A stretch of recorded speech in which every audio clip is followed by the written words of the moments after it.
પારડી તાલુકાના ગામડાઓ અને પારડી વિસ્તારમાં આજરોજ પારડીના લોકલાડીલા ધારાસભ્ય અને નાણામંત્રી કનુભાઈ દેસાઈએ પૂરગ્રસ્ત વિસ્તારોમાં લોકોની મુલાકાત લીધી હતી અને લોકોને મળ્યા હતા.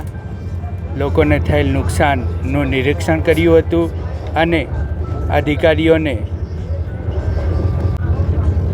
ચોક્કસ સહાય લોકોને ચૂકવવા માટે તેઓએ સૂચના આપી હતી.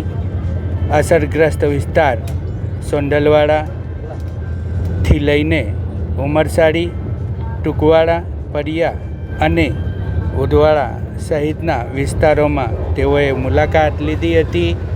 એમના સાથે જિલ્લા કારોબારી સમિતિના અધ્યક્ષ પ્રજ્ઞેશભાઈ, પારડી તાલુકા પંચાયતના પ્રમુખ કિન્નરીબેન,